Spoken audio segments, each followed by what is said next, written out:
What's up, y'all? So, sorry for the delay. Obviously, slacked. Just a lot of work and really struggling to catch up on my sleep. And my face looks really red from a reflection from a red light on my ankle right now. But we're in January. I'm going to get caught up with the end of 2024. And then we're going to get caught up and get rolling into 2025 and be up to date. I'm finally going to make it happen. So, this video is going to be backtracking to just after the Crystal Coast Highland Games, and we're going to get rocking and rolling from there. So it's a good week right after that week, so let's get into it. So this is week 42 of 2024, and we started Sunday off with a little throwing clinic when I got back from Crystal Coast. Went and helped a couple people out, got some walking in, and here you see Monday. Started off trying to get back to back squatting. I thought taking some time off from back squatting was going to help me and focus on my deadlift, and it made my legs really, really weak. So back squat worked up to 405 for a single and 365 for a double. So it was not terrible. Really trying to work on my range of motion since we are starting the off season. Since I'm at work, leg presses right there. Let's do a couple sets of that, some calf raises, some lunges, and I ran a mile just to get a baseline. Moving on to Tuesday the 22nd. And this is going to be from Wednesday. Tuesday, I did some bench stuff at work. Nothing too crazy. Wednesday. So, did a full prehab roll through of some different stuff. Kind of maybe mentioned before when I was in Memphis. Worked with the PT there. Been working on some of that stuff. So, here I hit some med ball carries, or med ball throws. End up doing sandbag carries here in a minute. But this is just one of and I started kind of a little bit heavier. This is a 20-pound slam ball.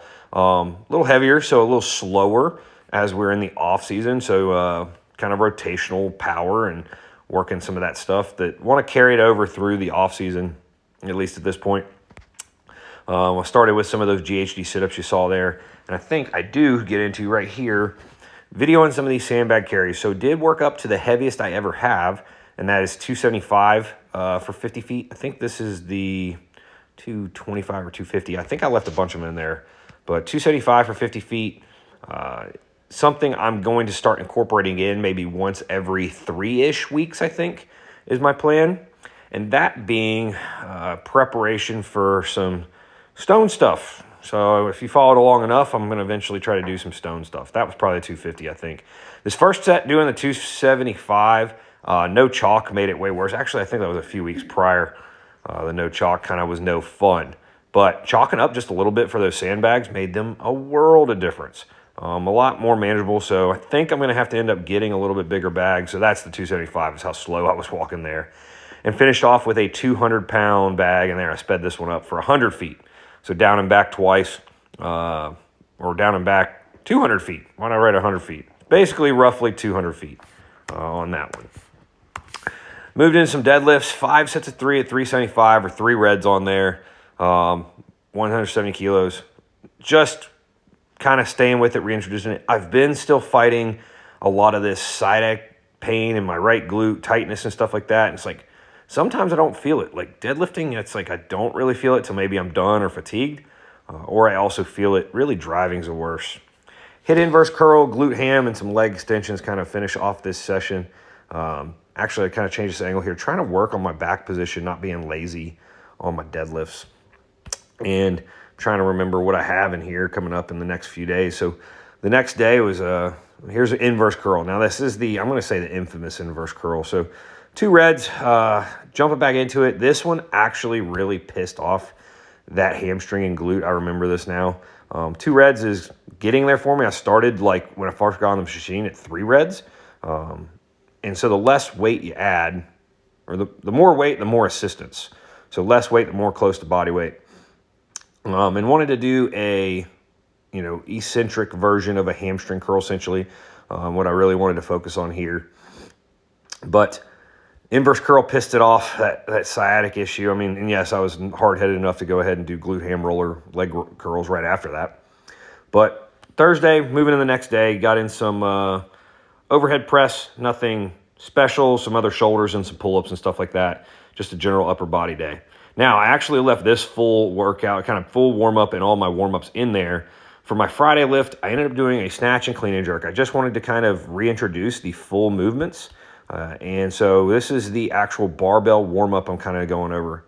And one thing I've noticed just from not doing full snatches in quite some time is that the bottom of that squat, my overhead position, my T-spine extension, and my overhead position is just super weak, super tight, super unstable in the bottom of the snatch. So shows that there's mobility to improve on, and it'll probably improve my lifts. Worked up to 100 kilo snatch, 220 pound snatch today, full snatch, which is really, it looks like a power plus just descend into the squat. And then a clean and jerk of 125 kilos. I hadn't really been doing a lot of jerks lately, so felt like throwing that in there was a good little twist. And now I personally do use straps on my snatch. I cannot in a clean. I don't have the mobility. I don't know how y'all do it, how you clean with straps on. I feel like I'm going to blow my wrists in half. And there you can see I actually missed. I don't miss often, which I don't know if you say I don't push hard enough. But came back and got 80. It didn't feel hard. It's just a mobility thing. Here's 90, and you see it's a high catch and kind of a squat down. And then 95, a little bit smoother. And it's almost like more weight pushed me down easier. And here's 100. Not too bad. I was pretty happy with hitting that first day. There you go, huh? And then sped up here. Here's some clean and jerks. And it's still a jerk. I was hadn't done it so long. Felt a little foreign. So something I think I'm going to continue to push back in there a little bit more is the jerk. Being it a very powerful movement, high power output movement. So yeah, I was pretty happy with being my first day in it. Thursday back to it. And it's a Friday lift. That's all we really did on this day was snatch, clean, and jerk. Then Saturday, we got into some throwing.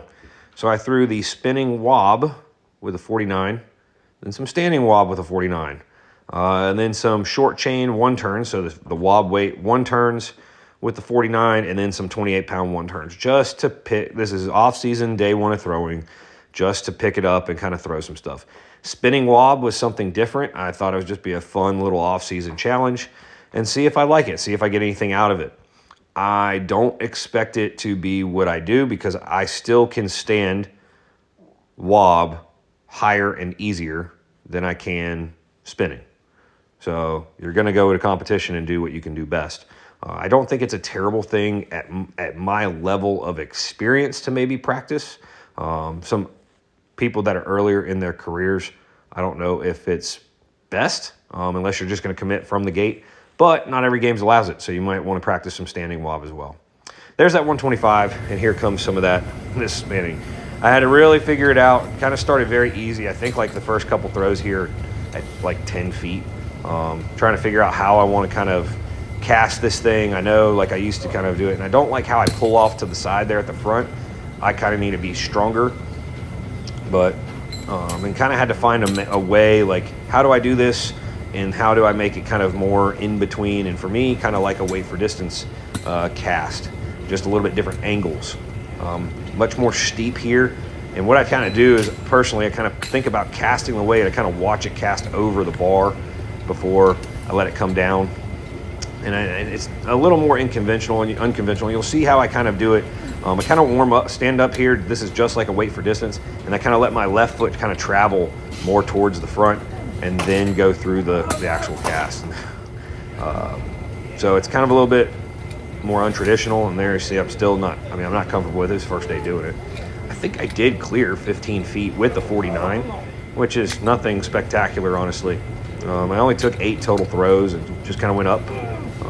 Got a little more into it. I was kind of excited there. And then his 15 with the wob weight, and I was like, I hit the bar, cleared it or something like that. Took 3 throws at 15 feet with the 49. So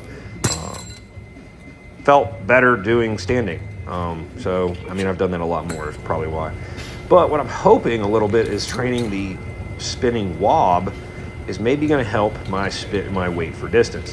What I'm hoping is maybe that little bit of a pause and wait at the finish gives you a good lift with the legs, and I can translate that to maybe a little bit of a weight for distance lift, especially on the heavyweight. These one turns were nothing too crazy. I didn't go too like all out hard. I'm just trying to work on, I don't one turn very well. I don't one turn very often, but just trying to feel it.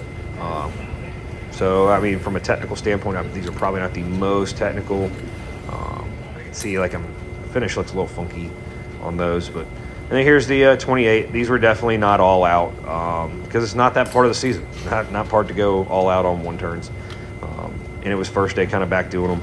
I've never been the best one turn thrower in theory. Some guys can throw bombs at the one turn. I really take advantage of speed and have to have that second turn to really get acceleration going. So what I've been trying to figure out is how to, when I do a one turn, speed up from the very cast. So right here in the very back, trying to speed up earlier, and I don't know how to do it. So that's it. See you next time.